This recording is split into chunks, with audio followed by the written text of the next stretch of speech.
thank our executive staff and the executive committee and our staff and all the people who work really hard to put these events on. So thank you very much.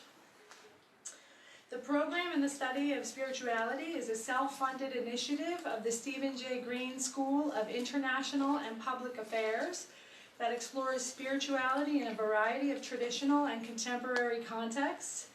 We offer spirituality-centered curricula, including a Study of Spirituality certificate.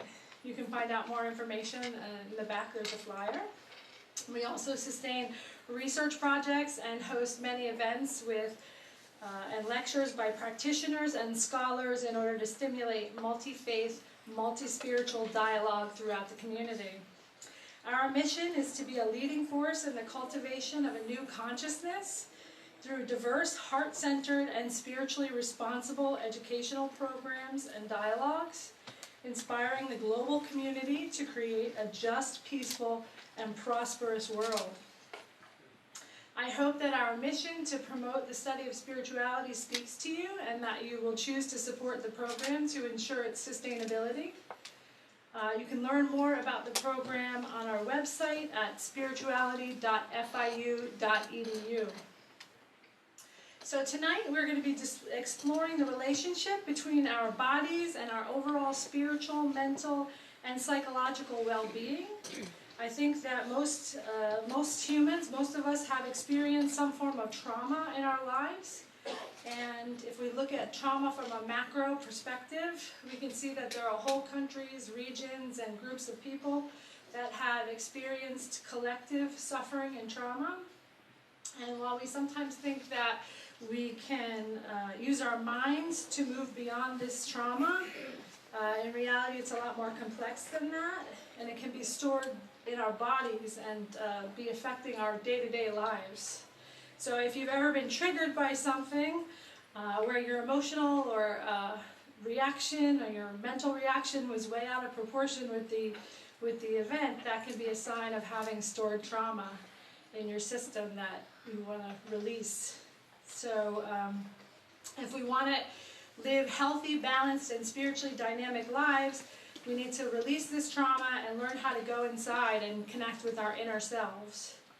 Dr. Paul Canali is the founder of Evolutionary Healing Institute in Miami and has originated and developed powerful new therapeutic approaches to healing trauma, anxiety, and chronic pain, including unified therapy, the enteric brain technique, and somatic effusion, as well as his project called Heal Trauma, Save the World. They're all under the umbrella of the Unification Project. He is a rare blend of spiritual sensitivity and knowledge, and of heart and mind, a truly balanced physician. I know that he's been committed not only to his own spiritual growth, but also to helping and healing others so that they can go on to live the lives that they desire. I can speak from firsthand experience that the techniques that Dr. Canali uses are very powerful. And I'm very excited to have him here tonight, so please help me welcome Dr. Paul Canali.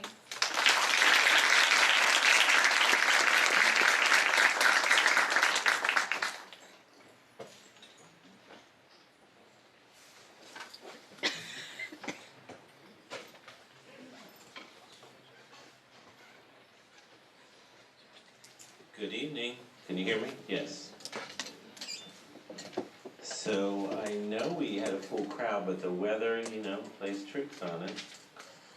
But we are here tonight. And I think it's very, very important that we're here because there is a lot of change going on, right? 1 week ago today. This little bastion of Miami-Dade, right? It's the only Miami-Dade and Broward. Very different consciousness than the rest of the state. Very interesting. So let's just explore, because this is a lot about consciousness and the brain and why people make certain choices, why even certain illnesses. And I think this information that's coming to you will begin to sort of transform a lot of our perspectives. Let me turn this mic off. Oh, whatever. So, for so many years in the physical realm, in the world of physical sciences, from Einstein to Stephen Hawking, etc., there's always been this search for the understanding of all matter, the aspects of all energy and matter, whether it's the small and weak forces of the atom or the forces of gravitation. And it's been a huge search forever. It's still going on. But the one that so often seems to be denied, and the one that's so exciting, oddly enough, is the world inside ourselves. The world inside ourselves. And there has never been a theory of everything. It's something that could say, well, why do we suffer? Or why do certain people get certain diseases and other people recover? Why can somebody have a completely healthy body, have a tremendous amount of abundance, but take their own life? What is the secret to depression? What is the secret to so many illnesses is beginning to be understood. And you're going to see things in there that you never thought were possible. And the beautiful thing is, I started that journey many, many years ago, but finally played people and institutions like the Center for Disease Control. In fact, the most radical study, and possibly the largest they ever did, with this information that I'm going to bring you. Harvard for the Center for the Developing Child. I mean, just a totally different perspective on what it means to be human. So let's explore that a little bit.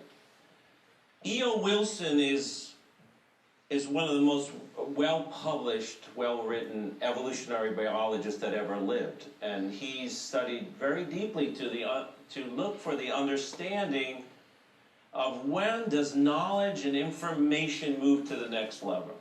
What causes the paradigm shift? What happens in that? And he looked for this word that he discovered called consilience or convergence. And he found it's not with one institution. In fact, it's education here, institution, but it's seldom in educational institutions. It's seldom in big corporations or hospitals. It's a lot of times on the fringe. As you know, in the tech world, a lot of those people came out of their garages, right? And they transformed so much of what we know. But in consilience, it's an interdisciplinary view. It's not just that you're taking one particular view anymore. You're trying to put them together to look for the bigger picture. Einstein, okay, yes, he was one of the guys looking for that model of the theory of everything in the physical world. But along the way, there was this great insight. A lot had to do with education and awareness. And he was talking about the intuitive, that the intuitive mind is a sacred gift, and the rational mind is a faithful servant. What we have done is we've messed that up. We've forgotten that even does exist. Because it was too abstract. It wasn't something that you could sort of uniformly understand, but we're beginning to understand it is real, it's measurable, and it can be produced in a person, and it can often be your greatest single protection and warning about what's to happen. You know, in science, you have to be empirical, and one of the greatest neuroscientists of our time is a person called Antonio Damasio, and he designed this test called the Iowa gambling test. Again, in science you have to be empirical. So it's basically 4 decks of cards. In that 4 decks of cards, there's one deck of cards that's going to produce more winners and others producing more losers, basically. And so normally after 40 or 50 tries, the average person says, no, I don't want any of those cards. I want a card from that, where they realize the game is set up. Very fascinating thing is that they realize that people that are stuck in a certain perspective, which is, let's take chronic pain, the #1 condition of all medicine, chronic pain, unexplained chronic pain. That means pain that lasts for months and months and doesn't seem to abate. And the vast majority of medicine is unexplained. One doctor says this, one doctor says that, we don't know. But when you look at those people and you give them tests, guess what? Every single one can't tell when the game is fixed. They can't decide that something is wrong. And so it led us more and more to look at, well, wait, what? Something must have happened in this person's brain that they cannot see what's going on. It even gets wilder than that. If you hook somebody up to what we call a biomarker, or what's called the autonomic nervous system, same thing you would do in a lie detector test, something inside us, the intuitive part, something in our brain, knows when we're making the wrong choice only after 8 or 9 choices. Think about that. A computer doesn't even work that well. How would it know? It doesn't know the right choice, but it knows when you're making the wrong choice. Andrew Newberg, medical doctor turned, hey, spiritual seeker looking inside. What he's talking about is that enlightenment is a sense, it's a feeling. It's something that must be felt. And if we're stuck in a certain perspective, we're going to miss that. We're going to talk about that again and again. Our brains have become so trained to look in a certain way that we've lost this connection to this inner world. My story. What is my story? I'm going to try to tell you a little bit about it. 2 important parts. When I was a young man, 16 maybe it started, 17, 18 were the big years. I came from a very stressful, dysfunctional family, and you have to learn to survive to the best of your nature to get by. One of the things that I learned that made a difference for me was exercise and physically working out, right? And so I worked out so much that I became the strongest kid in my high school. But I didn't care about sports, even though I was often invited by coaches to come and please play and do all these things. I wasn't interested. But what I was interested in was that inner world. I do not know where it came from. I do not know what was there. But I would sit for hours and hours. I didn't know what to do. But I played with being in that world. And I tried myself in the cemetery. Well, maybe fear, because fear, my God, fear must have something to do with it. If I could just sit in the cemetery without getting frightened and running away. I sat in the forest, I sat inside, outside. One day, there was in my town where I grew up, it was famous for its hotels at one time. It was one of the largest resorts on the East Coast, particular for a certain group, and that was Jewish clientele to the holidays. My father was a chef, we had hotels, so we'd celebrate the Passover and the other holidays. They'd come from New York, etc. This was in New Jersey. But we would often have these fires in the hotels. Sometimes mysteriously they would happen as the business disappeared. So there was this fire. And I remember looking at the hotel, and it was like a cavern. It was like hollowed out. And as I looked into the cavern, I saw there was a temple, because people would celebrate the holidays and they wanted a temple to go to. But there I saw the temple was untouched, and on the altar was this candelabra. You know, they're going to wreck the hotel, whatever, I'll take the candelabra home. Put the candles in my basement, lit the candles, started sitting again, and then one day it happened. What happened?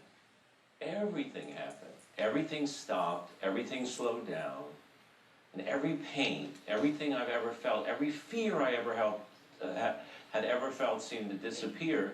And I was transported into a feeling of absolute ecstasy and joy, more joy than I'd ever felt in my entire life, ever. And I thought, wow. I didn't transmit myself, say, well, God had sent me a gift, or I was special. I realized I had done something in myself to cause that thing. The best part of it is, watch this, is that it was reproducible. Maybe never to that extent again, but there was something that was reproducible. See, in healthcare and medicine, you may have a person come and say, my God, I went to this person and they cured me of cancer. If it's not reproducible, it doesn't mean anything. I may make a pile of gold appear out of nowhere. If it's not reproducible, it has no value. Not because it has to be reproducible. It has to be given and taught to others. So I realized, like an art, like a gift, it could be done again. Sometimes it took hours, you know. And as I fell away from it, because I couldn't discuss it with my friends, dare talk to my family, but it changed everything for me, because I knew at that moment the secret, the happiness, the secret to life was something inside. again, I would lose it. Just like if you were a great football player, a great dancer, or a great pianist, if you do not practice again and again, the pathways in the system in the brain start to shut down and we begin to lose it. And there would be long times where I would lose it. But it was very important because it changed along me. I thought, my God, you know, the worst possible thing that could ever happen to myself, again, as a kid, you would think, well, to be paralyzed. But I thought, my God, if I had that, it wouldn't be so bad. That was my thoughts at that time. The next part of the story is years later, I got an opportunity to go to Japan, graduated from school, and to work in 2 hospitals in Nagoya, University of Nagoya Medical School and Meiju Hospital. So wonderful. I was like, wow, what an opportunity. I'm just this kid out of school. I go there. Now, this is in the 80s, and I'm the only Caucasian in both of those institutions. I mean, a major institution, a hospital, I am the only Caucasian. So I'm working in a hospital, and it was a big kind of healthcare system where it was just a national healthcare system. Anybody could come in, so you'd have these long lines of people coming in.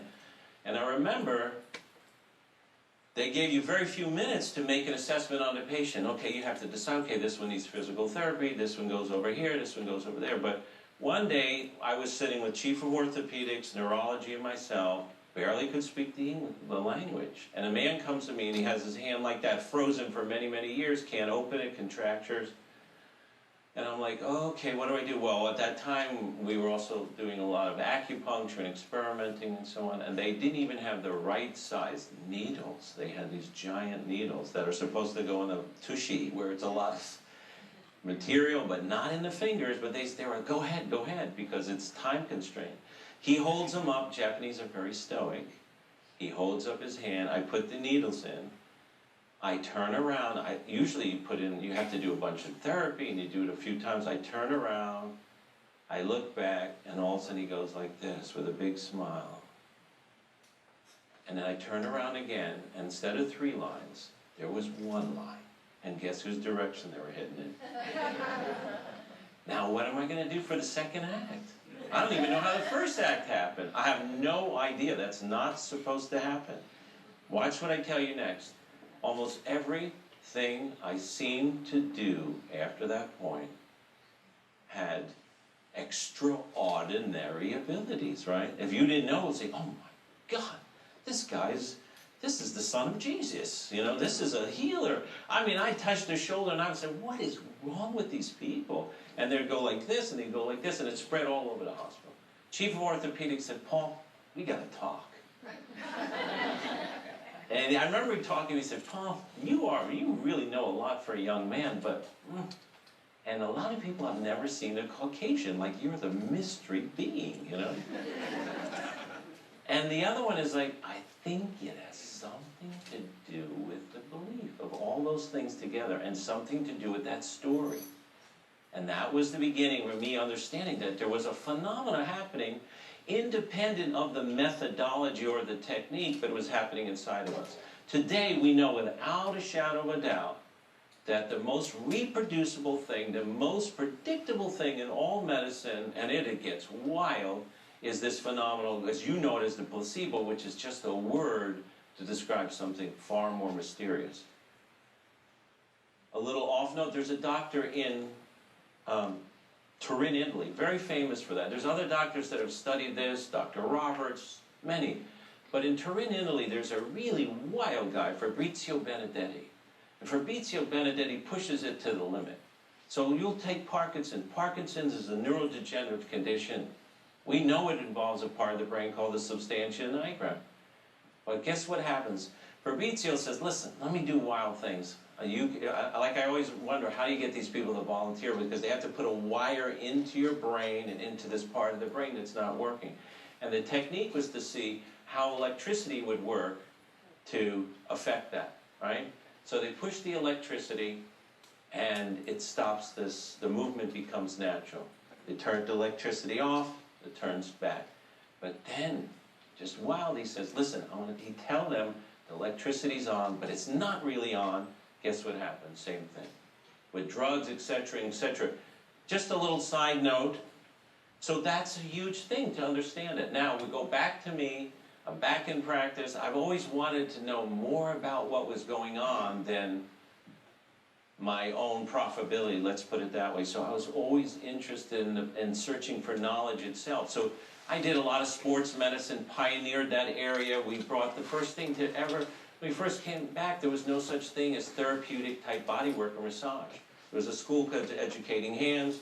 We helped develop that because doctors didn't even know it. Like there was no such thing as physical or massage or movement therapy. It didn't exist, believe it or not. Yoga was an abstract thing, so how do you take yoga and movement into, how do you take things like Feldenkrais?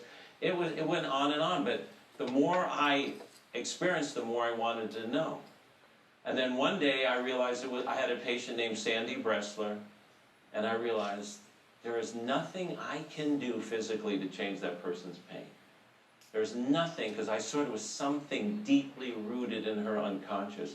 And I started to explore with hypnotherapists, different psychologists, and trying to put the two together. I was the first to put psychotherapy for pain. And then years later, there was a very famous doctor in New York, at New York University, John Sarnell, that revolutionized pain. If you ever watch it on 2020, you can check it on YouTube.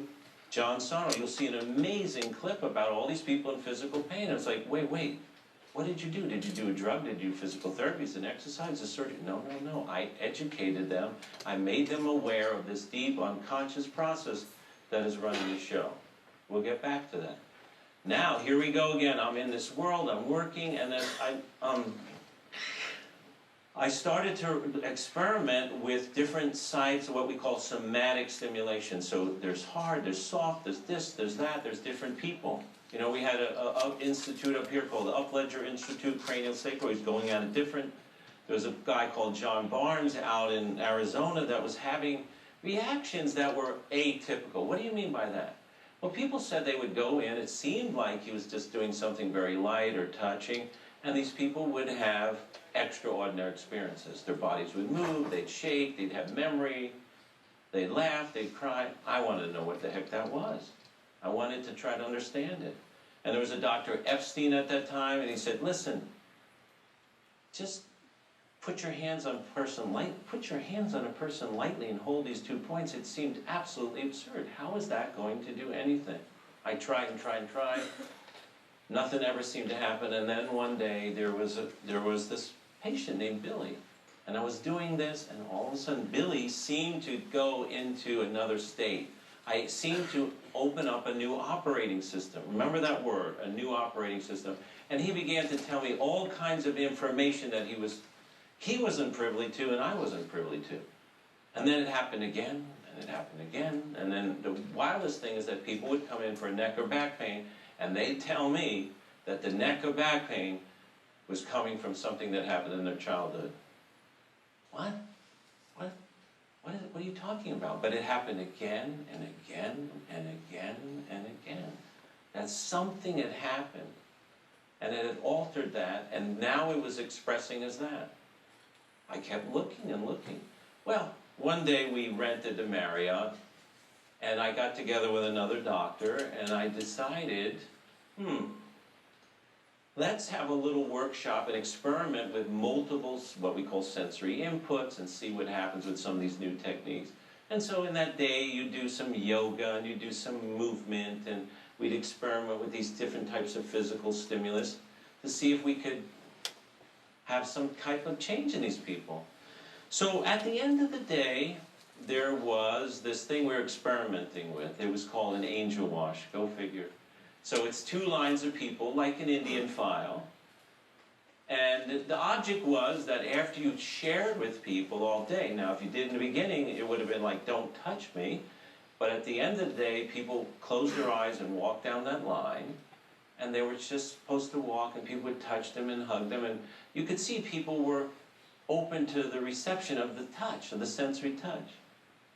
Well, you know, I always was very concerned about how I appeared to people, and I was always very much in control and being the organizer. But there was a woman there, and I had known her. And I know she possessed more insight than a normal person. And she says to me, Paul, you go down the line. Mom, I'm not going down that line. Are you kidding? That's for them, not for me. No way. But she said it again so persistently. She was almost like in a trance. It was so weird. Like, why is she persisting? Would you just stop already? But she didn't. So I said, okay, what the heck? I took one step, two steps, and that was it. I don't know what happened. Something came through those people. I don't know. All I knew is that I was feeling something so extraordinary, so beyond anything I could ever imagine. My body used to be bent over. I used to do a lot of the weight training, and my friend, actually he teaches at the medical school, he used to kid me all the time. Paul, you know, you're a doctor and you're a chiropractor, you should know about the body, and you're all bent over, but that's the way I was. But as I was walking down the line, the body was automatically going back, like it was correcting itself. And this is the wildest thing.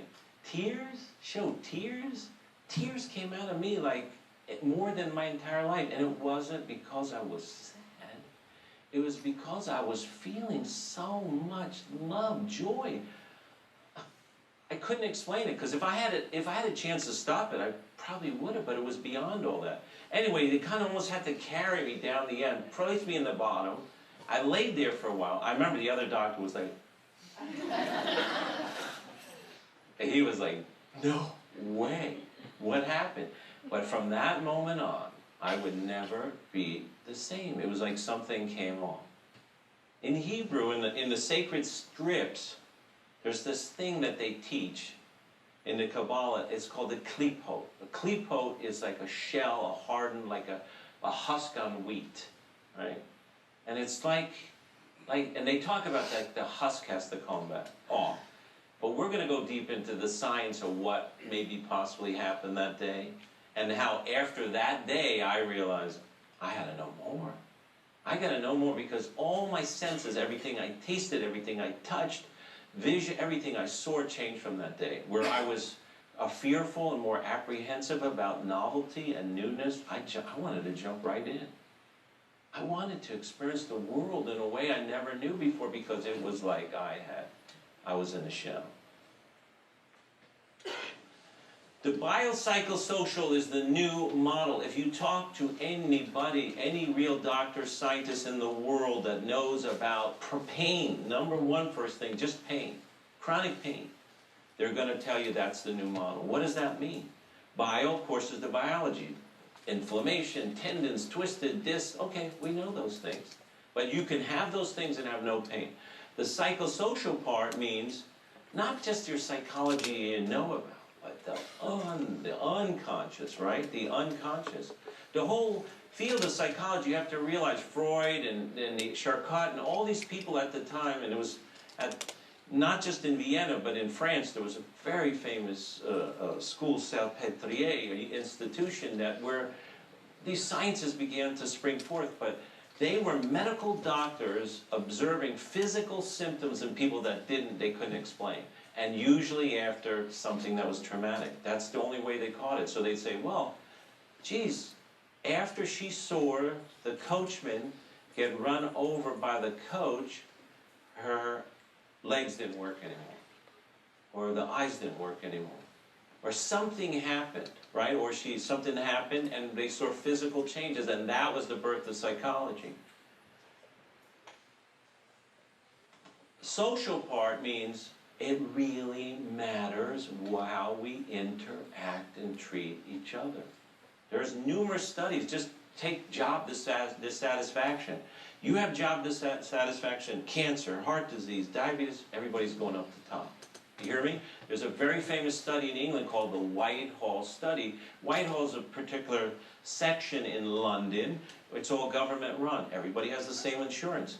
But the people at the top and the people at the bottom. People at the top have control, even though they have the same amount of stress, they have a certain sense of control about what they're doing and how they experience life, where people at the bottom feel powerless and helpless.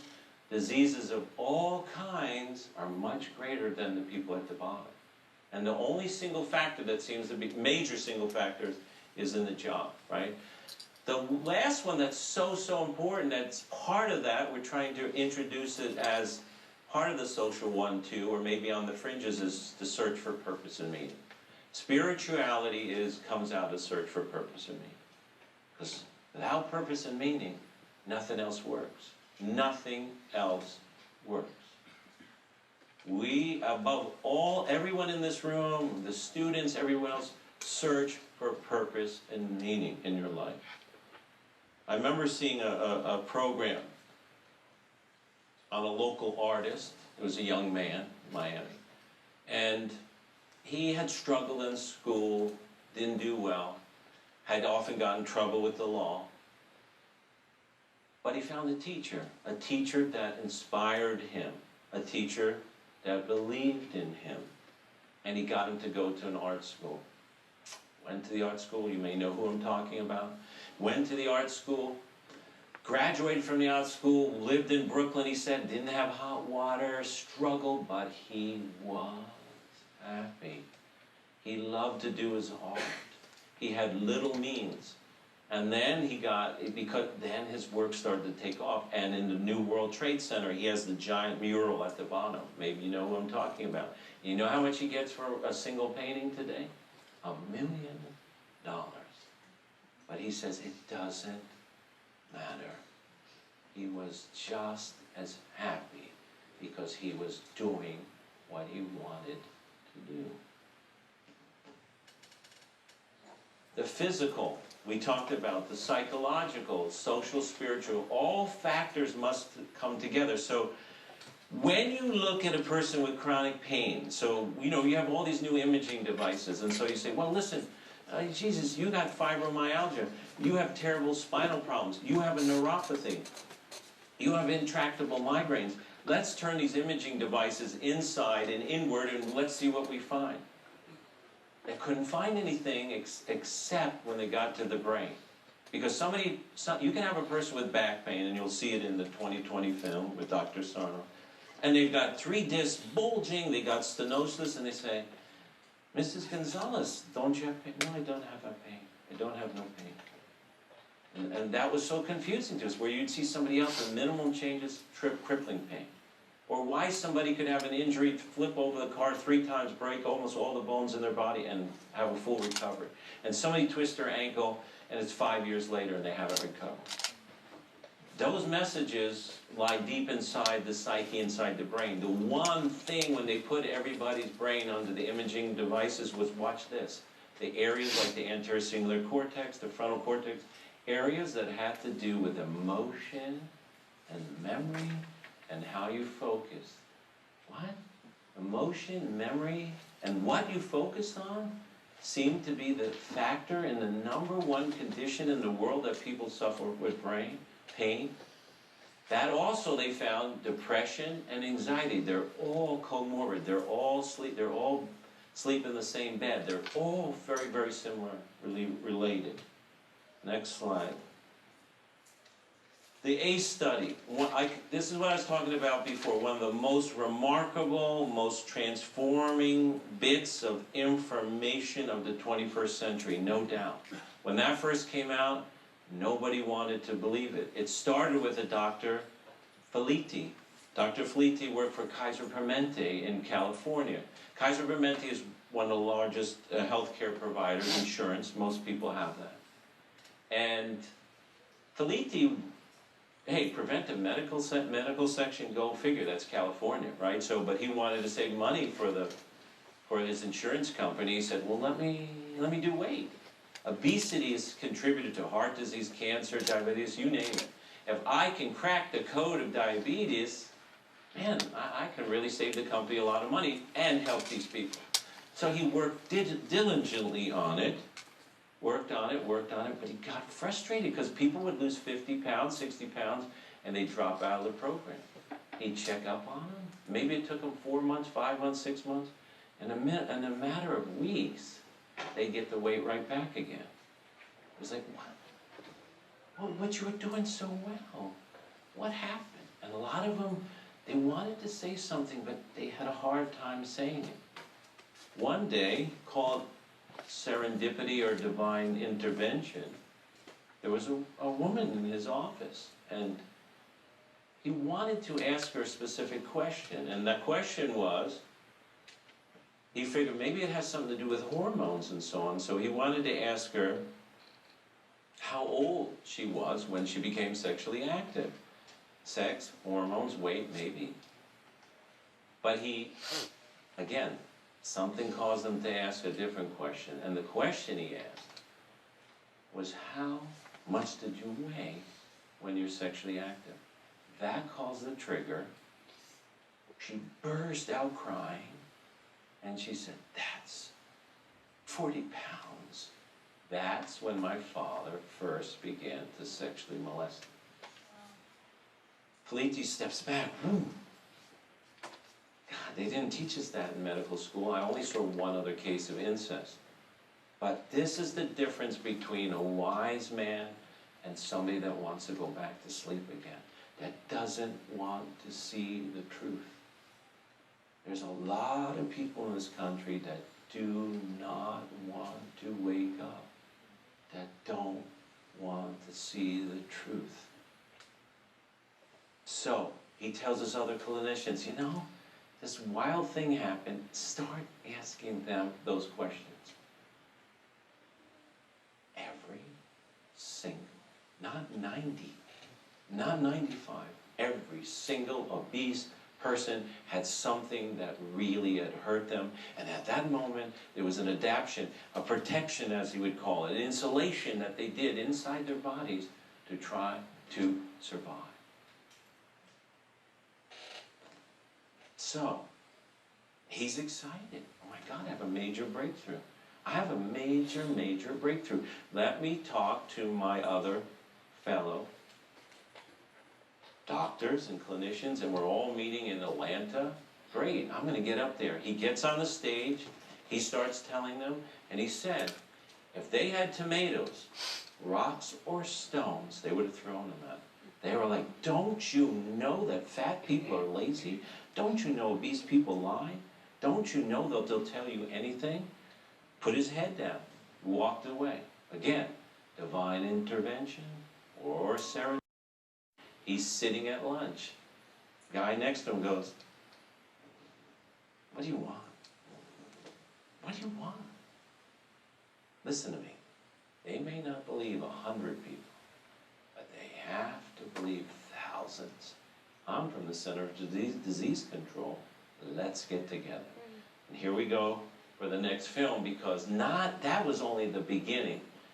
That many of the chronic diseases, heart disease, diabetes, cancer, depression, the model has changed.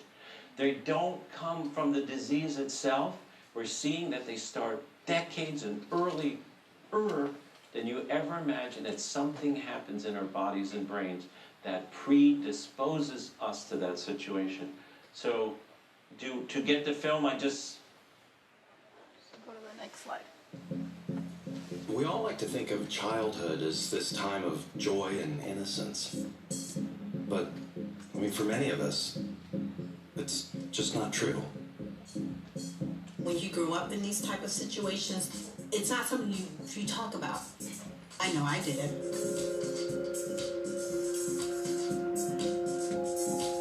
The first thing that we found is that adverse childhood experiences are common.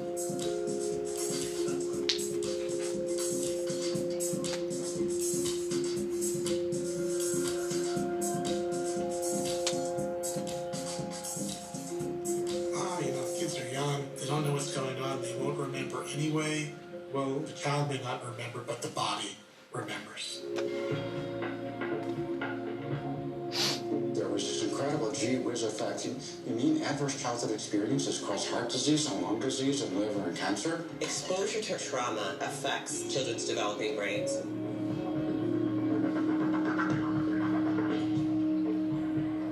The impact is on your behavior, it's on your heart, it's on your DNA. Like, how do you deal with all that? Go reach out cleanliness to We have a whole new body of knowledge now that could open up what we have up till now been seen as intractable, unsolvable problems. No child should be If you can get the science into the hands of the general population, they will invent very wise actions. Do you feel like any of the interventions have been making a difference? They made all the difference in the world. It's there, it's possible.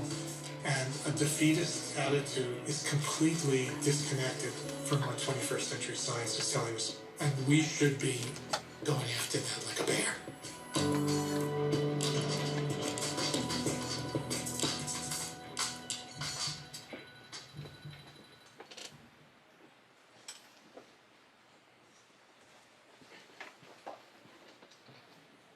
So, some spiritual teachers had awareness of this long time ago.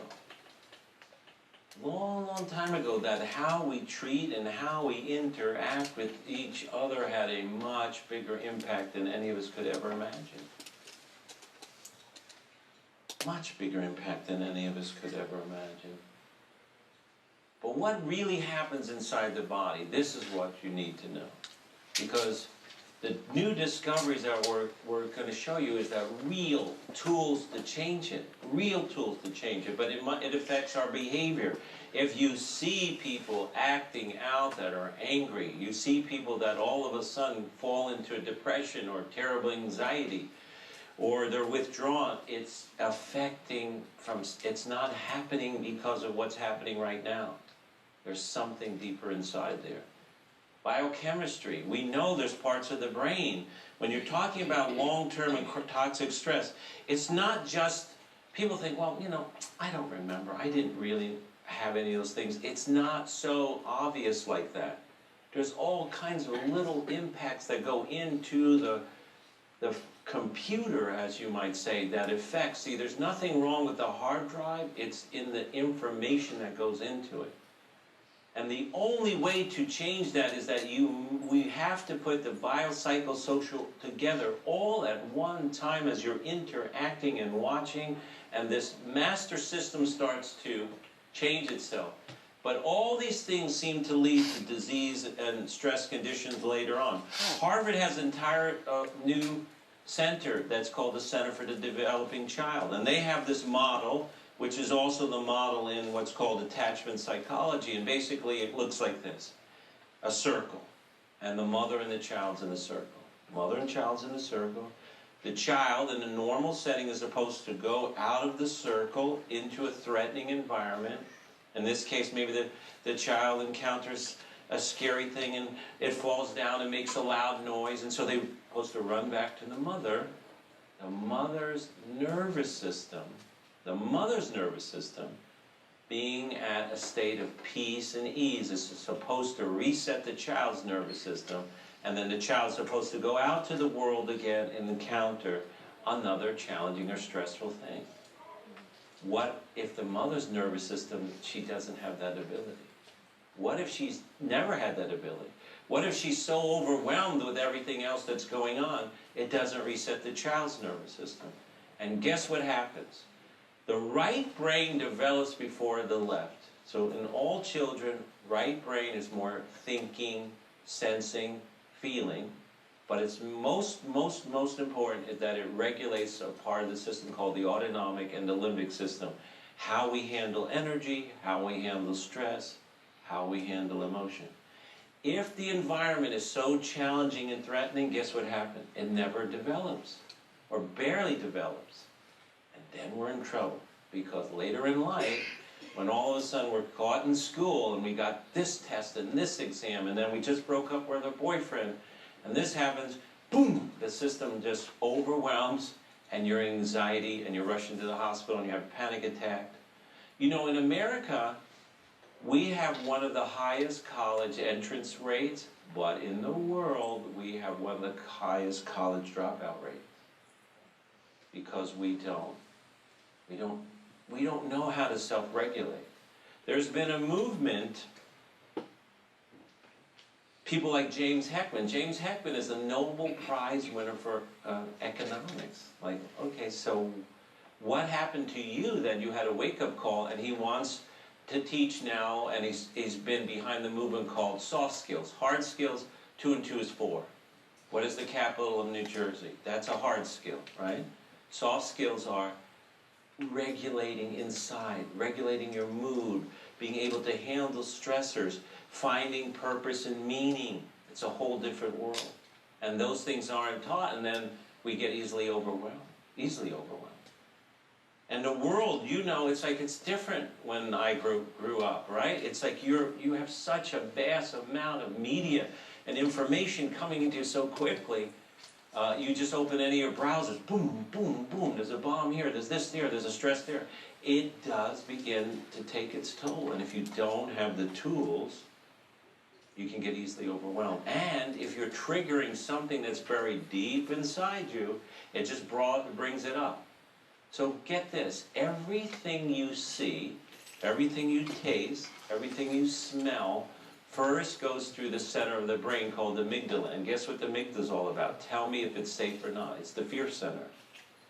So if some sense comes through that, you know, God, my dad, you know, he used to come home drunk and we never knew what it was going to be, a good day or a bad day, and I was in this survival mode, and he used to wear Aramis all the time, and the guy next to me is sitting and he's got Aramis on, and all of a sudden it really can. You get out of there and you're like, what's happening to me? Maybe it's something I ate, and then you start to feel a tightening and a crushing and something going on.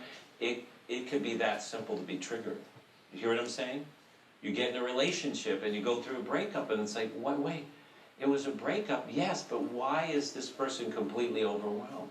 Because it's triggering stuff in there. Abandonment, many, many different other things hidden deep inside. So remember, behavior, biochemistry, our beliefs. This is a huge thing that we started to see. Now remember, I have got this amazing privilege that I've gotten to work with over 3 decades, thousands of individuals. Now it's different if I sit down and have a conversation with you. But when we have this new operating system to get inside you, and you share information with me that is so special and so privileged that you don't even know most of the time yourself, it transforms human beings. So I will tell you, people say, how many teachers do you have? I've had 10,000 teachers, thousands of them. Because when you open up to your true self, you tell us where this pain and suffering is coming from. But it has to be done in a certain way, and this is a huge thing. One day I was on a flight going to LA, Dr. Stacy, my wife, was with me, and a woman came up to me and says, hey, are you Dr. Paul Canali? Yes, I am. She says, you know, I'm so-and-so, and I work with a lot of stars, and I do their clothing, and da-da-da. But, you know, would you be interested in working with Holocaust survivors? I said, Holocaust survivors, you know, they're already 80s and 90s, and most have passed. She said, no, the grandchildren. She didn't say the children, she said grandchildren. And I stood back, and I thought, just maybe, she said, did you know that they have so much more depression, anxiety, hopelessness, despair, and chronic pain? But they never even set foot in Europe. They never even set foot in any place threatening. But what has happened? This is what happens. It causes an intergenerational transmission from generation to generation.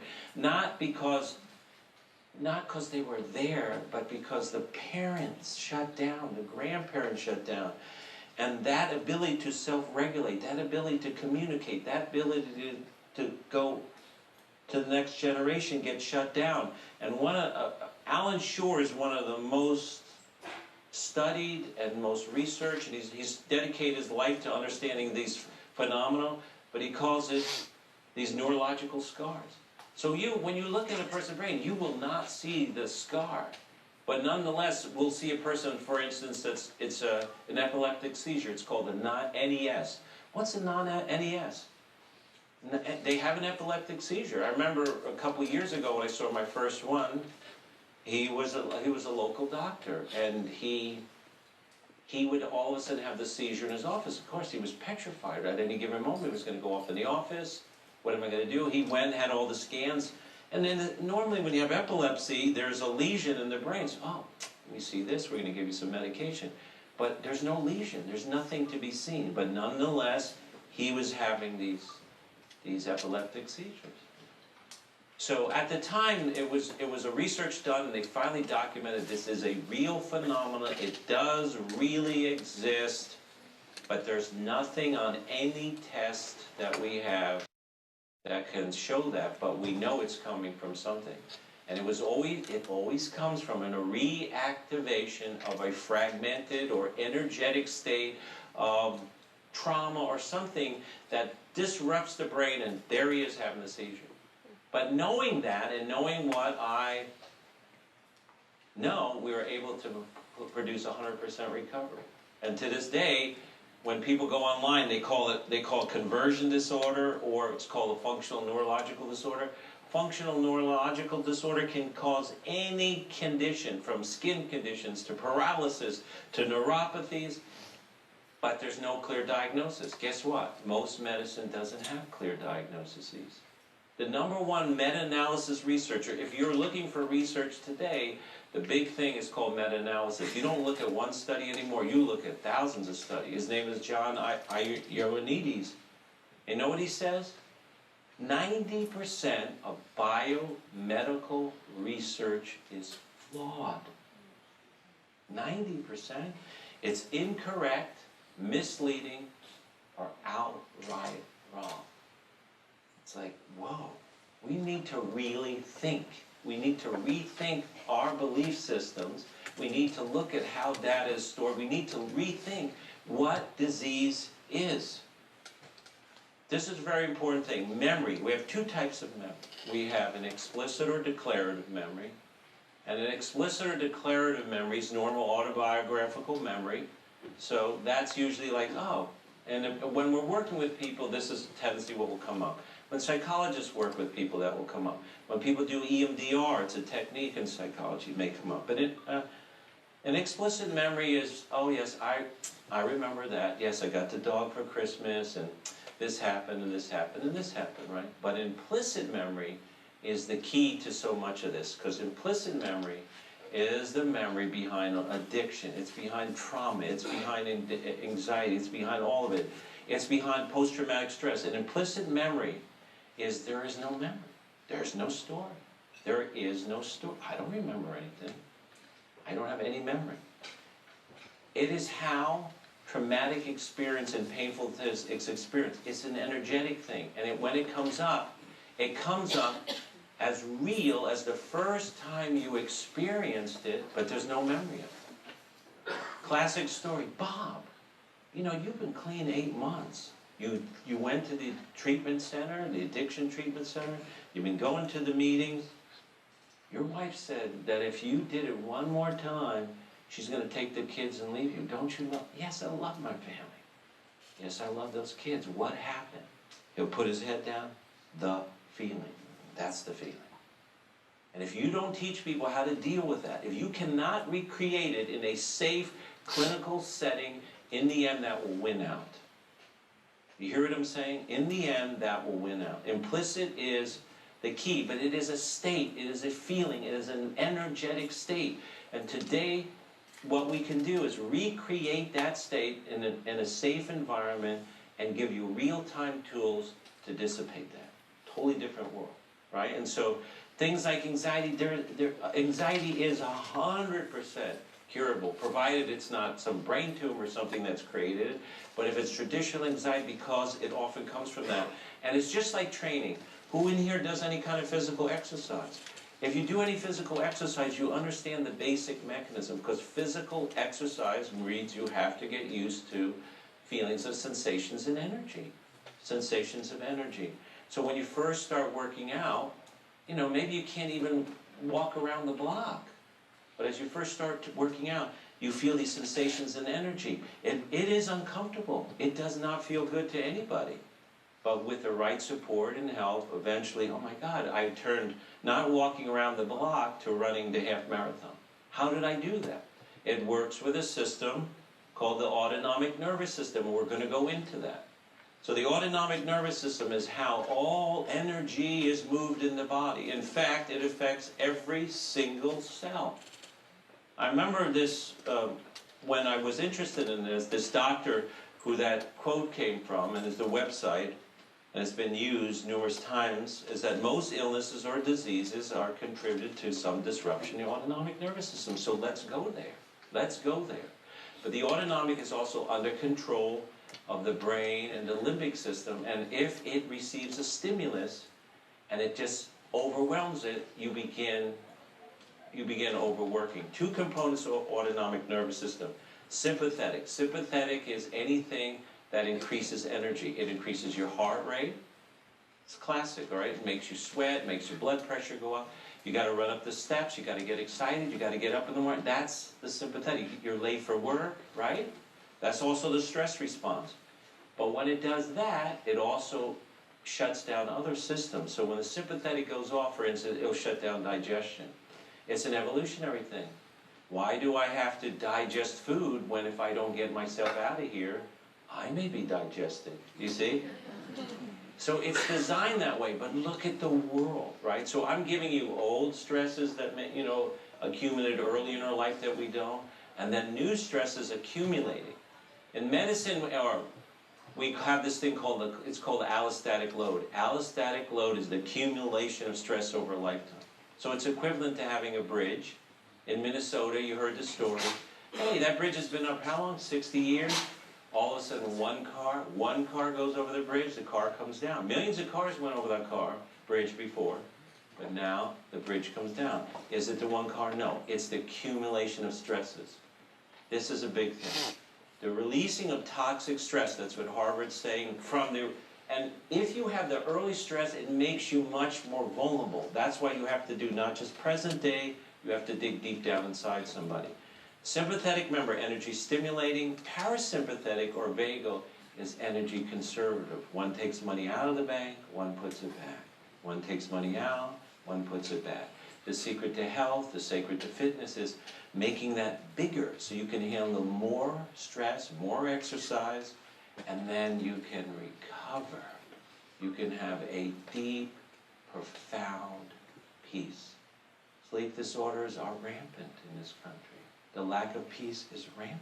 People don't know what that's like. One of the first things that we work in the office, Barbara works with me, Amy works with me, Dr. Stacy, is to make people feel peace again. To feel peace again. To be able to sleep. But right there in an office, in a table, in a chair, to feel a peace so profound, so deep, it changes everything. Because you know what happens? We get stuck in that model. We've been in survival mode for such a long time. And like I said, the damnest thing is that the beginnings of that started often a long time ago. And we as individuals have been always taught to avoid. If you feel uncomfortable, what did I say? You get a drink, you get a drug, you go get a pill, right? You don't. That symptoms are often a sign that something is going on. This is an intelligent, this is an innate system. The first thing that I learned in school and when I went to chiropractic school was innate intelligence. I was like, what is that? That there is a wisdom inside of us. And the saying was, it doesn't really need our help as much as it doesn't need our interference. Boy, have I found that to be true. So I am so, and of course in my own profession I'm an outcast. I mean, I don't do a lot of those things. I've tried to unify. I teach a lot of mental health people. I teach a lot of physical people. I'm trying to unify as a whole, as people, as a being, to wake up. We are more divisive now than ever we've ever been. We have sickness and illnesses rampant. 1 in 3 people are going to get cancer. Heart disease is this, you know what? Heart disease, when I was a kid, did not exist for women. It did not exist. It was not a disease considered to affect women. Today they're neck and neck. Depression, anxiety, I mean, we're just filled with it. Something is wrong. Yes, we're divisive. This is, if there ever was a message at this time that something has to change, boy is it. Right? Do you see how other people see the world differently? And I will tell you, how you see and how you think has to do with your experiences. In fact, to the point where if I do a few neurological tests, I can tell what you're going to see, what you're going to believe, what's going to happen to you, where you're going to go. I mean, I could pretty much figure that out until you become brave enough and aware enough and have skills to go within yourself. But most of them taught to avoid that. Why?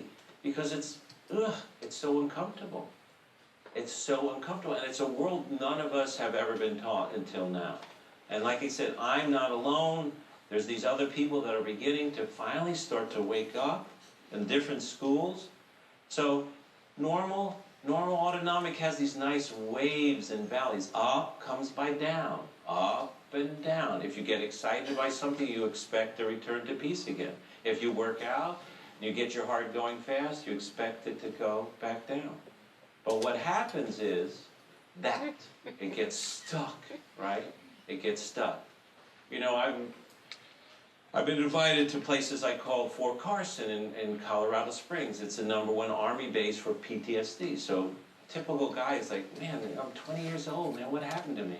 I was in the shape of my life, and I went overseas, and I went to Afghanistan. It didn't happen so much the first time. Maybe by the second time something happened. And I remember when the first guy said to me, Dr. Canali, I heard so much about you, but can you help me? I said, what's wrong? I can't drive. I said, why can't you drive? I looked at his legs first, thinking maybe he had a prosthetic or something. And he saw me, he said, no. What's up? Why can't you drive? He says, I go too slow. Again, I was like, well, that's not a problem. I wish they'd go slower on my street. But he said, no, you don't understand. I go so slow that people get behind me and they get really mad. And they try to run me off the road. And then they follow me if I go somewhere to 7-Eleven to get out of the car, and they threaten me and they want to fight me because they think on purpose that I am being an ass and trying to aggravate them, you know? And I can't stand it. I can hardly get out of my house. Why? He said, he put his head down again, I'm looking for stones. Why are you looking for stones? He said, let me tell you something. Every day, we used to take those bombs out by the side of the road, and they used to put them back. And I learned a survival secret. Remember what I just told you, survival secret. And that is when you dig a hole in the desert, you have sand and you have stones. There's no rain, but there's a wind, and the wind will blow away the sand, and you'll see a certain pattern of stones, and I trained myself, and it saved my life more than once. Now watch. The way the brain works is it does not forget some of the things that you learn to do to survive. It doesn't give them up so. And being numb on the inside and protecting yourself is one of them. Now he knows there's no bombs. He knows there's no bombs, right? But it is, you get hijacked by what we call lower brain function. And you need a skilled professional to get you out of that, because that's anxiety, panic attacks, depression, etc. Survival does not care about higher function. It does not. It does not care about awareness. It makes choices out of fear. And if you, whoever it is, it could be your friend, it could be a politician, it doesn't matter. If they start proclaiming fear and they trigger that response, it's over. No matter what you say, no matter what you do, they will not listen to you, because they're controlled by what we call low road responses. Somatization is one of the most misdiagnosed conditions in the entire country and the world. Every emergency room is filled with it. That's the conversion of emotion or psychological states into real-time physical conditions. By any means, do not think that stress is something that's in your head. Do not think that trauma is something in your head. Do not. It is a real-time physical thing. It will contract you. I was in Beijing. I was a doctor for Olympics, right? And so I got to be around all these people and these athletes, and I saw a phenomenon that helped me to understand more of what I was doing. That people that were the fittest people in the world all of a sudden would be just warming up or going through a little race, and boom, the muscle would pull or the back would go out, or they'd be just completely overwhelmed.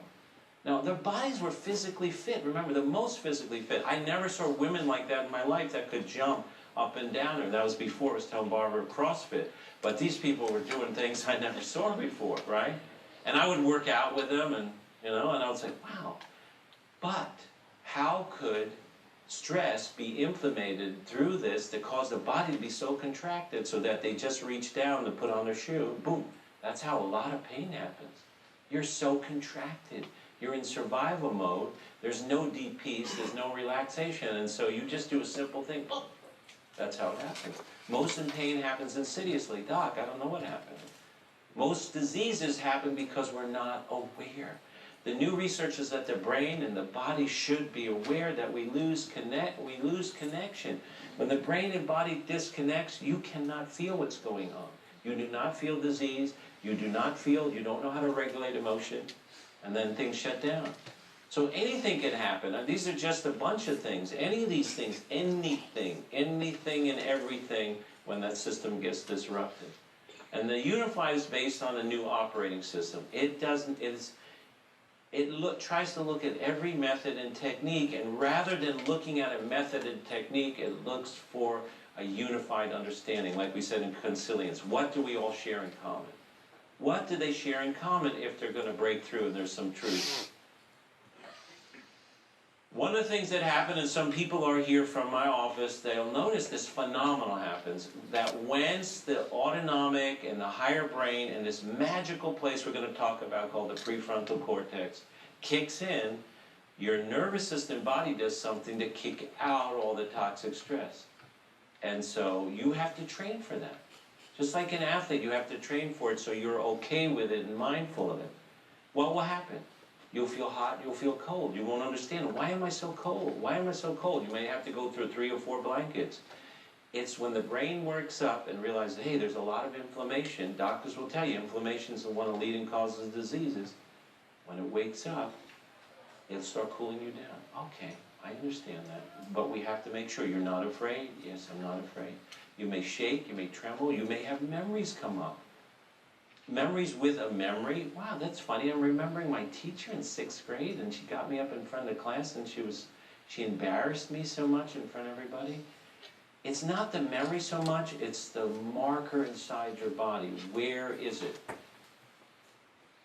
It's called the biomarker, it's called the somatic marker. Dr. Damasio changed everything we know about emotion. Emotion is not stored in the head. It's not just some neurosynaptic connection. As you heard in the film, it's stored in the body. And if you can feel the emotion at the same time as you're talking this story, you can direct mindfulness, which comes from the frontal cortex, and a magical thing happens. The body shakes or releases. You may laugh, you may cry, you may see purple, blue, green. You may say all kinds of feelings. But in the end, you feel a peace that is so transcending that it changes your life. It's like the reset button. It just reboots the computer. You have to reset. Now, in the process, a person may have some memories, bits and pieces. Remember, trauma is not stored as a particular memory. It's an implicit memory, which means all of a sudden you feel, I feel fear, I feel sadness. You have to know and train that that's okay. It's not happening right now. And as it comes out, that's how it comes out. Because traditional psychology was often, we use what's called top-down, which means they use logic and reason to control unwanted feelings and emotions. Bottom-up means you're actually learning to interact inside your body. Totally different thing. Knowledge of one, to quote Alexander Lolan, knowledge of the body is not the same thing as experiencing it. Knowledge of the body and the energetic processes, he says, belongs to the ego. But actually experiencing it and knowing the ins and outs is a totally different realm. It's a totally different realm. And so here, this is one of the great gifts of our time. So get this. So remember I said the right brain shuts down, and there's certain ways to try to reactivate it, but you do get your ticket out of hell. And it's interesting, it doesn't even get fully developed into your 20s or 30s. It's called the middle prefrontal cortex. The ancients used to draw that eye on it, remember the third eye? But it should have been turned around the other way, really. The eye's looking in, right? But it's a real function. And get this. This is real, and it gives you the gifts you're looking for. Body regulation means you can regulate your own autonomic nervous system. you can modulate your limbic system. Normally, this is the fear center, the limbic center, the emotional amygdala. The frontal cortex sits over the top of it. It sits something like that. But what happens for the vast majority of us, the fear center controls the top. The limbic center controls the top. So you're at the mercy of, you don't even know what's the trigger all the time. Boom. Somebody said this to me, I just exploded, you know. I don't know what happened. I don't know, and I was doing fine, and all of a sudden, I had a really difficult exam, and this happened, and like I said, I had a breakup, and I am crippled. I'm crippled with anxiety because the lower controls the top. The goal of every human being in the planet is to reverse, is that the frontal cortex develop neurosynaptic connections. You have to earn it. You have to earn it. You have to earn happiness. You have to earn health. The connections from the frontal cortex override, and now this baby is under control of your consciousness, not the other way around. It gives body regulation, like I said, attuned communication. You know what that means? It means I can feel what she's feeling. If I can't hurt her because I feel what my actions do to her. When people can't feel those things, you're in trouble. They can do things, they can say things, because it doesn't have any action. If you put the Dalai Lama's brain and say Assad's brain from Syria, you're going to see a huge difference in that area. It gives you emotional balance. Again, being able to regulate emotion. Imagine being able to pick and choose what emotion you wanted to have and explore. Can you see, we want to push evolution. Evolution today is a conscious thing. In the past, it's totally unconscious. You didn't have a choice. You would be wiped out. This is what they chose. This is what happened. Today, it's a conscious thing. It's a conscious thing, and that's the revolution. Empathy, mind sight, self-knowing, awareness, fear modulation. Like I said, you can take it out. Intuition, the thing Einstein was talking about. Wait a minute. So that's a real thing in a real part of the brain? That you can have real intuition that will protect you, and morality. Boy, do we need that today. Do we need that today? Yeah. A sense of moral. The most basic, every single spiritual teacher that ever was anything from the beginning of time said, don't ever choose a narcissist. Don't ever chase somebody who's ego-driven. Don't ever choose anybody that puts themselves first. That's the most basic. I don't care if you're Buddhist, I don't care if you're Christian, those are the basics, rules, and tenets. Where did they go? Where did they go? You never, ever, because they teach you it's always going to be a disaster. Whatever you do to the least, you do to me. You know? Whatever you do to the least, you also affect the other. And that's also, interestingly, that in the ACE studies, like, whoa, this stuff has been being passed down from intergenerational. And that so much of our problems and woes started a long time ago. We need to be more conscious. We need to be a lot more conscious of what's going on. How are we doing with time, Erin? So close, okay. So mindful, you hear this big revolution in mindfulness, but mindfulness is only so good. The leader of mindfulness is Jack Kornfield. He started all the Vipassana Buddhist meditation. And Jack himself sees, after, again, working with thousands of people, that mindfulness is only good if you're willing to touch the deepest parts of yourself. And that's what people avoid because they're afraid. They don't want to get lost in their own particular story. And to get past those painful blocks, you need the support of somebody else there, moment to guide. And once you get the tools, you're on your own. Then you could use it for all kinds of things. The mind is what the brain does. So we used to think that the mind is, it's just what the brain does. You can't do anything with your mind to shape your brain. Today we know not only that the mind can actually shape the brain. How you use your thoughts, how you think, how you can change the shape of your brain. These are just some of the guys talking about it. This is one of the original pioneers in psychology, Eugene Gendling, just honoring all these people. The Body Keeps the Score. Basil Blondikov, one of the great psychiatrists of our times. It says, awareness as opposed to avoidance of one's internal states allows feeling to be known. and to be used as a guide for action. Such mindfulness is necessary if we're to adapt. It's basically, again, understanding this way of the future and how to do it. Here's another very famous trauma person. To change the brain, we must interrupt and inhibit procedural patterns and experiment with new amounts and kinds of sensory stimulation. Another, Donald Beckles, somatic awareness.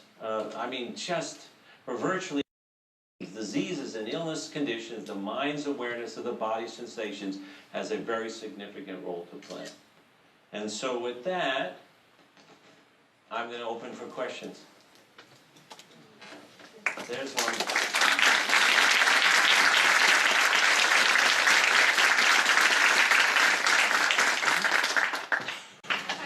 So you were saying how like the right brain stops developing. Have you noticed the difference between left-handed and right-handed people since left-handed are more in their right brain? Not really, no. It's usually remember, the stimulus, what basically happens, there's too much stimulation. Since the child is all feeling, right brain's all feeling, and if they're picking up on the mom, they're picking up on the dad, nobody's helping them self-regulate, boop, you have to do that. It's a survival thing to get by. What is the incidence of these manifestations of trauma in other communities that are less fortunate than we are? So, have other things to be concerned about, like, what am I going to eat later? So, initially when they did that ACE study, and you even saw in the film, it looked like certain social economical groups, but the truth of the matter, the incidence it's very, very high in us, in the general population, right? Obviously, right. When you go to countries, like you're saying, where those incidents even go higher. And then you wonder, why is there revolution? Why is there violence? I am telling you, it is directly because of those experiences. You see? Because there's no sense of morality. There's no sense of caring. There's no sense of connection. So I can easily hurt you. I can have abundant wealth, enough to spread with everybody, but I can't do it. Like, look at Assad in Syria. That's a classic. I mean, unbelievable devastation and violence and evil and death. Why? There's no reason. It's like they won't let go. They can't connect. They have a huge amount of abundance, but they have had no greater experience. They don't have an experience of higher sense of purpose. They have no sense of meaning. They have no... When the senses open up, the longing for searching outside yourself stops. It just stops. It's like, why do that? Now I feel joy in the simplest things. I see the simplest thing. The search and desire stops. But if you don't have that, the search for power, the search for those stimuluses, it becomes very, very negative. Does your research have any correlation whatsoever to, or if you believe it personally, energy and electromagnets and releasing that? Basically having a good energy. What's your opinion on it? Because see, those are words, and we try not to get too much into New Age, but in physics and in science and neurology, they describe energy as information. Energy, so just look at it as information. There's a disruption, it's often even talked away, a disruption in the information. But you can't correct, see you can't correct from the outside. It's an inside job, and you've got to be conscious of it the whole time. It's a totally different world. Yes, there's certain things you can do with people to bring them in comfort, but the new world is to resculpture and reshape the brain. You have to be conscious of the ins and outs of that flow. Yes, all the energy is electromagnetism. We were just talking about it. That's when you describe energy, it's often electromagnetic energy, right? But we have to be careful about getting too weird and too esoteric, even though the real beautiful stuff gets as weird as you could possibly get. I mean, when you really look at science and you look at the truth, it gets weirder beyond anything you could ever fantasize and make up, right? So, and just like I'm telling you, it's like, wait, we have to rethink who we are, we have to start treating each other differently, and we have to be able to self-regulate. Unfortunately, it was a huge experiment. When tech came up and how do we spend most of our time? When you got free time, that's what you do. But that's taking you away. It's away from feeling. You've got to get back in. That's why all of a sudden you're just sitting there and all this energy comes up you, which is anxiety and panic attack. You don't know what the heck to do with it.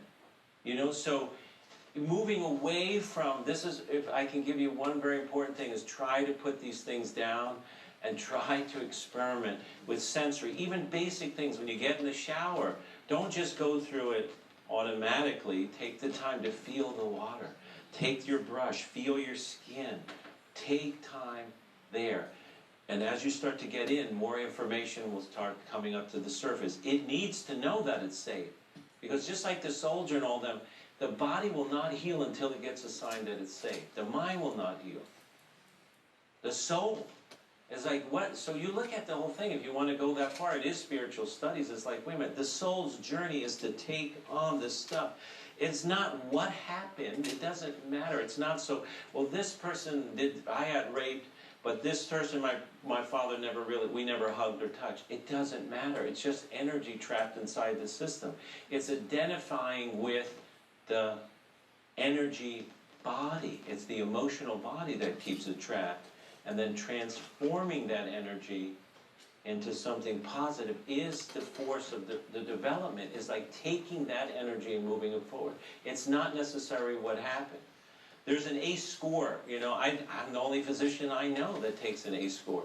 The CDC recommended that every physician in America take an ACE score. 10 questions. 10 questions. But they recommend every physician in America take it, and the only person I've ever met is myself. But it's all about energy. You want to do that? You can use those words. It's all about energy trapped in the system and getting them to move it out. Right? That's the way to do it. But there's real practical ways, and you better understand how our brain, and because it only helps you. You better understand our psychology, you better understand our brain, and you better understand our sociology. We need each other. We need each other. We become too isolated, and it's shutting down those processes. Quick question, just maybe run over or explain the disconnection that happens between the brain and the body, why we don't. So again, what she's saying, when we expose the high levels of toxic stress, as Harvard would say, you don't have to call it trauma, just toxic stress, the brain and body shut down because I was saying it's too uncomfortable to feel, and you have to go in survival to get by. Right? So when you're in survival, you go numb, you lose connection to self, you lose all kinds of things that you think are normal. You think are normal until they're not. And when you wake up, nothing can ever replace that, because once you become more conscious and wake up, everything else doesn't really matter. And the frontal cortex is beautiful, because when you pop out of your lower brain survival, you pop up here, that's creativity, that's brilliant ideas, that's an ability to see and project into the future. Because that when you get stuck in the low brain, it doesn't work. You can't remember, you don't do good on tests, nothing works right anymore. Their creativity is gone.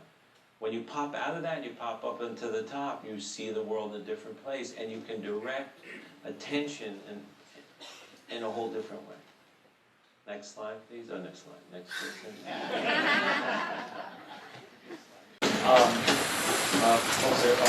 What are your feelings on psychotropic or hallucinogenic drugs, medicines that a lot of scientists are coming out now to say are having real impact on people? Thank you.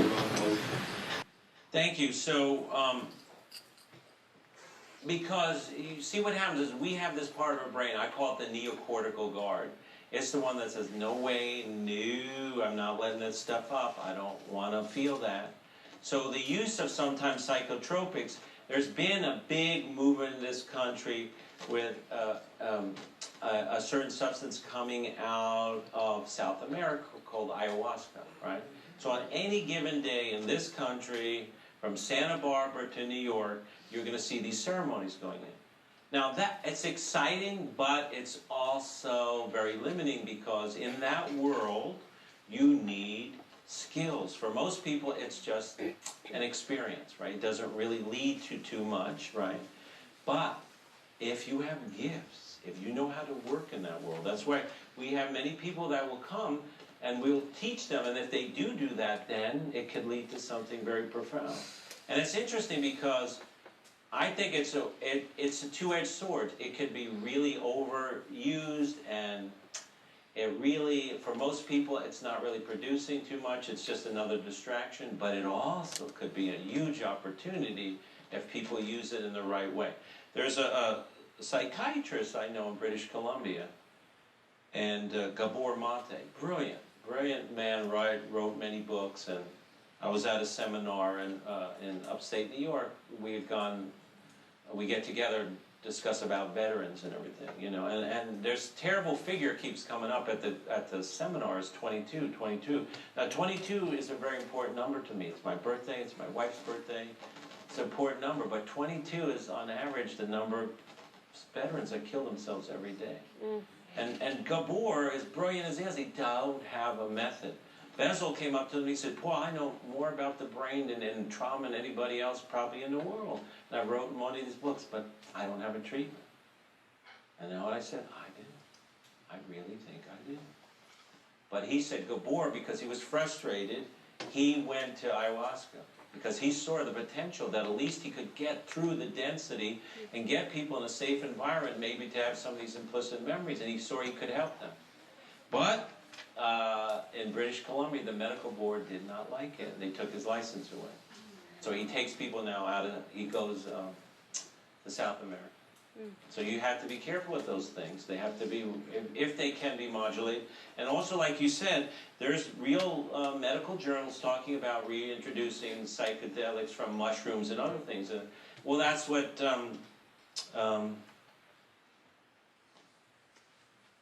MDMA. You know, MDA was used in marriage counseling, and you know, it's one of the wildest things if you see some of the original film. I mean, this husband and wife just hate each other. They do not want to talk. And then you see them on, and all of a sudden they're touching and hugging, and the guy's like, wow, I'm really making a breakthrough here.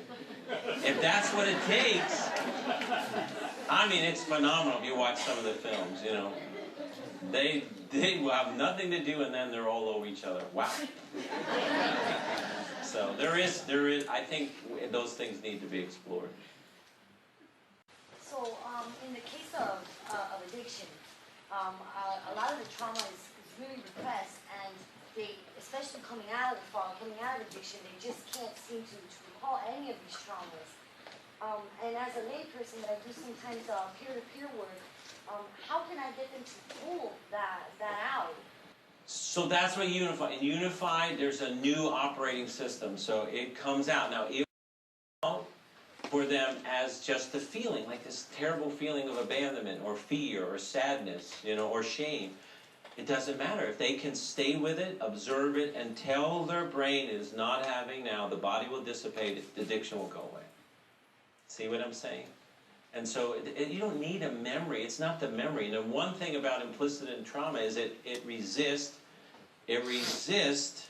recall. You cannot use traditional cognitive or any kind of behavioral therapy because it actually makes it worse. When you work at trauma, you don't go that way. You can't. And many times you'll re-traumatize a person. People get re-traumatized. I've seen people re-traumatized from the simplest thing. They were doing yoga or they're doing Reiki. Reiki. Didn't even touch a person, but that's the way the brain, remember, it's stimulated, we brought something up, and they're re-experiencing the rape or the incest, but it's a fragmented energetic thing, and they don't know. And they swear that the Reiki is evil or the Kundalini is evil. They really do. It's not, and because they don't know any better. And then some people may be prosecuted too in the workplace because that maybe they are, yes, they are aggravating, they're inappropriate, but it's way off the top, and all of a sudden it aggravates something from the past, and now she's gone seeking lawyers, and it's a big mess, When you talked about the study about the ancestors of the Holocaust members, it brought up a question to me, kind of sort of like, so is our DNA, can trauma affect our DNA, like our generations, like our parents, our grandparents, could that affect us? So that's a good question. I know the physical and the physiology because I know somebody would shut down, so I don't know that. But we do know that it is a lot more studies shown that what your grandparents do can have a big effect on epigenetics and the DNA. Now, simple things like figure. There's studies in northern Sweden where these towns kept these impeccable records of everybody who lived and died and how much food there was. And for instance, they'll find that if, say, the grandfather, right, at a time when there was more famine and there wasn't much food, that the grandchildren will live 20 years longer and have less heart disease. Less food. Like, it's a stress, but it's a good stress, you know? So could a negative stress have epigenetic function? I mean, there are papers that are talking about that, yeah. But the beautiful thing about epigenetics is that it's way more flexible than we thought. But that is kind of scary. That something your grandparents did can have positive or negative effect on it. And it's something as simple as calorie restriction, which means putting in a fasting state, it can have a huge positive impact 2 generations down the line. Hi. I'm a 3rd-generation Holocaust descendant, and I'm also a hypnotherapist, and I specialize in trauma and disease, and I can tell you... Can you hear me? Yes, go. I don't know if everyone else can. I'm a 3rd-generation Holocaust descendant, and I don't want to sound like a guinea pig or a case study, but the traumas have been passed down as illness, and I'm a hypnotherapist now. I specialize in trauma and disease, in liberating the trauma and the energy, and I can tell you that as an embodiment of that, intergenerational trauma is for sure a thing. Thank you so much for sharing that. You're welcome. Thank you.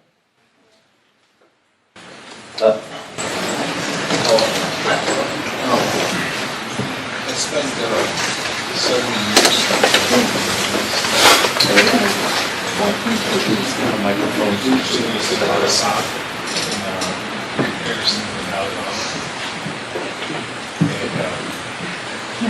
I found that the communities in that region are, in the majority, populated with great people. Very loving people, very loving cultures, very loving communities. I was in Egypt pretty much a landing day Arab Spring, and it was chaotic. For several years during the war. Veteran. There's a systemic issue over there, survival, and violence, coupled together. Historically, humanity is how it's told. Earlier, you made a statement that about having earned happiness and the struggle to find peace. I struggle with that, but I guess what I'm trying to get at is like, any of my question for you is, if we are always in survival mode, our human body or the human brain or our emotions, we want to be happy and the body wants to survive. Evolution has brought us to points of survival. Why is the energy so much harder as a whole in our existence to be happy? It seems outweighed by darkness, and combat, and contested feelings with those kinds of energies. It's like some people say it's yin and yang, there's like 50-50 or it's evil. But when you have societies like Syria and societies like Iraq and the Middle East, you would almost imagine that it was supposed to be normally be happy, but the majority of those people who are good would just wake up and say, we need to be better, we need to be happy. Even in our own society, we spend a lot of time negatively worrying about our issues, elections and everything else. We don't spend enough time realizing that I can wake up every day and walk to work and not get shot. Thank you. So thank you so much for sharing that. So I think one of the first thing is as a people, as a society, we have to realize the intergenerational, and we have to really, really weigh the decision before we go in, because as soon as we go in and violence starts in the form of combat, right, it starts to spread, all over. And that doesn't leave. It leaves generation to generation. That's a huge thing. Because you look at so much of the trouble where we're at today, as far as what's going on in the world, in the Middle East, and everything, is because what we did, and we went into these countries, and we maybe had all the best intentions, but we left behind a lot of what you're talking about. And again, remember I said it's intergenerational. And the great spiritual teachers, that was the message. Don't do it. Don't do violence with violence. Don't. And the great changers were ones that didn't do violence. Even though when you're threatened, it's so hard to hold. And as you develop the frontal cortex, it gives you ability to pause in between automatic reaction. You hit me, I'm going to hit you. You know, it's the point where you start to pause. And then something amazing happens, because remember, it starts in the beginning with the mother and the father carrying that vibration of peace and passing it down to the children. But it's way even beyond that. That's just the impetus to push evolution as us as conscious human beings that tells us these people are finally ready to evolve to the next level. Because it's not giving you it. And all the great teachers have said, you better learn how to treat yourselves. You better do right unto each other. You better learn the secrets, because you will destroy yourselves, or you will literally, you can create peace on earth. When Yeshua, Jesus, when they asked him, like, wait, where is this God? Where is God? He's in the temple, he said. Where's that? It's in here. Wait, I thought it's up. No. It's in here. It's in you. It's in you. When Buddha came along, it was like, I want to show you what you can do, and I'm going to do it myself. And I'm going to sit down for 7 weeks in one place under one stinking tree, and I ain't moving until this happens. And I can tell you with absolute certainty, he opened that doorway to implicit memory. Because he went into fasting, calorie restriction, you know, the brain starts to open up stuff, and he you know, the mythology says there's a God out there, like an evil God. But that's all people could understand. But he never told that story. He said he opened the doorway, and before him, all these things happened. Fear and violence, and also sensuality. But as he rode through it, he became the watcher. He grounded himself in the earth, and he watched. He was able to see that this is possible. But he also came up with the idea of what everyone suffers, but there's an ending to suffering. Everyone suffers, and the ending to suffering. And you know, you've seen so much, because most people make decisions on what other people told them. You know directly, and that's very important. But it starts with you. It starts that you can evolve. And I'm telling you right now, right here, and there's people in this room, that the work we're doing is pushing evolutionary capacity, so you have a new gift. You have ability to insight. You can retrain people's nervous systems. You can do all kinds of things by you carrying it. In the same way, if you're plagued with uncertainty and angry and violence and everything, you spread it. You spread it. I think Aaron, how are we doing? Okay, two more questions. Go. Oh, here, first. Okay, good. That's good. Go.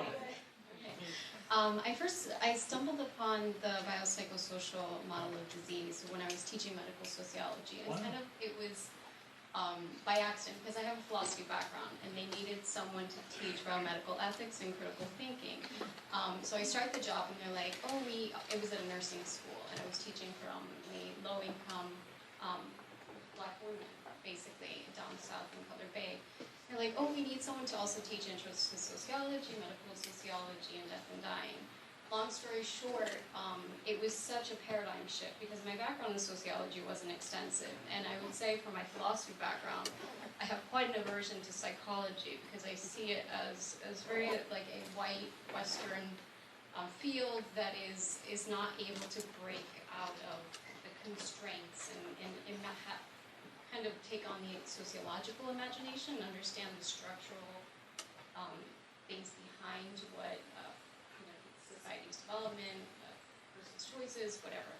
So basically, I came upon the biopsychosocial model when my students and I were exploring the rates of diseases in Miami-Dade between persons in Overtown as opposed to, say, a community like Pinecrest. And so when we were looking at the rates of asthma, hypertension, and I'm putting it all together, and I'm like, wow. So like something's here, and it's going beyond. And that's when I started doing research, and I came upon epigenetics, and so, but one thing that, because of the philosophy background, and also always very skeptic and always questioning, I was like, well, what type of treatment would be replicable across cultures and not require language transmission? So I came upon trauma release exercises, and which were developed by actually a social worker that was in Beirut, and he was like noticing that. Bertoli, you're talking about? Yeah. Yes. So she's talking. That's a beginning, but it's a very, very basic model. But even that, at its most basic model, it's a very simple model. There was some release that he was moving attention in the body, making them aware, doing certain exercise, and then allowing in a spontaneous event the homeostatic reflex to take place. Very simple, but we're, dare I say, light years ahead of that. But that was a beginning. It's a very important model. Begin. Right. I see that this is one of the only things when it comes to veterans, this model and the exercises themselves. Right. It's so easy to get the psoas to fatigue and start shaking on their own. Right. Because one of the issues is how do we reach people in impoverished Right. countries? So they're doing this in Colombia, they're doing it with large masses of people. So, one of my concerns is like with human rights background is how do we reach huge masses of people that without having to translate language-wise and If you want sometime, you could talk to me and I'll go over that more. Because like I said, that was a beginning model, but we're so far ahead, so it's like, I'll show you those things. And that's why I would highly recommend, too, maybe coming in and experiencing directly yourself, so it would come to you. You'd see all that with direct experience, then you would know. Right? Next slide. This is kind of a similar question. I'm assuming that you know the work of Stanislav Grof. Sure. So how does holotropic breath work differ, and what are the basic differences you see, and do you consider that a beginning step, or is it an inherent part of what you're talking about? It's very traumatic. I'm thinking it's almost like ayahuasca. It's right. So sometimes good, sometimes bad. So Stanislav Grof, he started, he was in Prague, and he was at a university, and he got a package from Sandoz Labs with LSD in it. So he ended up taking that, and it opened up a different world for him. He started to see, and he coined the term non-ordinary states. But like, man, I can't be giving people LSD. I can't give them psychotropics. So he found some of the breathing work, right? So the breathing work is very simple. It's in India they have 64 different types of breathing work, and they do different things. But they didn't know exactly why or how it worked, and so today we can get that down to a science. And there's a book actually called The New Science of Breathing and Autonomic Regulation. It helps regulate the autonomic. Is it one of the tools? You betcha. But one tool is not, it's like you got to build a house. It's the hammer, but you better get a lot of other tools if you're going to build the house, right? And you better understand how breathing works. It's just a tool. It's misused a lot. It can only be used in a certain place.